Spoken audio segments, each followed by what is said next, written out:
There are many reasons why people have sleepless nights, but today I'm going to investigate one of the more surprising ones. I've come to meet Rob, who often struggles to get to sleep. Hello. Hi there. Nice to meet you. Thank you.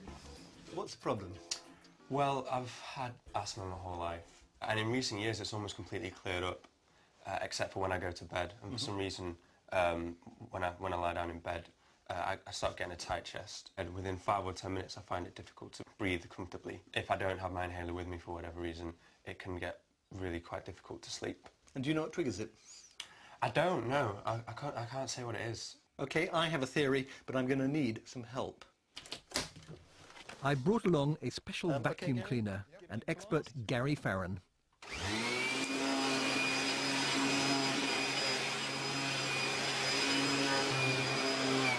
We're taking a sample out of the mattress. There you go. That is really, really gross. What you've got here is, you like that, mainly it's dead flakes of skin. This is only just a very small section of the bed, isn't it? That's just from doing the corner. Is this fairly typical? It is typical. So it's not he's especially grubby? No, everyone has the same problem. You really didn't expect to see anything quite like this? No, it's absolutely disgusting. But there's also other stuff in here as well as dead skin. There will be other stuff in there. There you are. That's what you're sharing the bed with. You see that? This is a dust mite, a tiny 8-legged relative of the spider. 5,000 could fit on the head of a pin. In this sample here. How many of them do you think there are? Well, in an average mattress, there could be 2 million to 5 million dust mites. And how are they feeding? Mainly dead flakes of skin. Right, so I'm feeding them basically. Absolutely, yeah. We shed our entire skin surface into our bed every month, so there's plenty of food to go round. And they're not just feeding, you'll be thrilled to know, they're also pooing. Is that right? That's right. They can excrete about 20 to 40 pellets a day. It's about 200 times their own body weight during their lifetime. That's highly unpleasant. And that is probably what's triggering your asthma. Most people are unaffected by dust mites, but for asthmatics, their faeces can cause an inflammatory response. In fact, dust mites are worldwide the most common trigger of asthma, and they love pillows. Rob, we've got one more little surprise for you. Can you stick your arm out? Okay.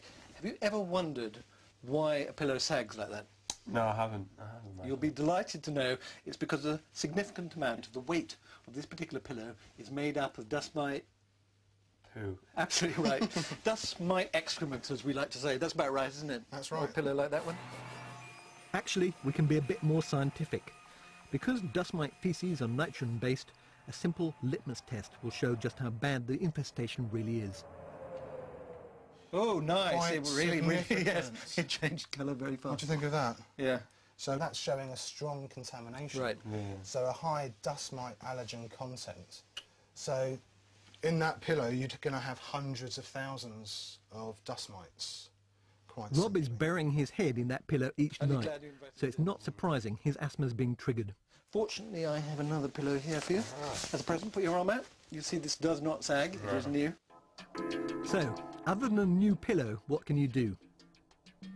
Firstly, get rid of any cushions or soft furnishings where dust mites hide. Wash your bed sheets at 60 degrees for over an hour to kill any mites living in your sheets.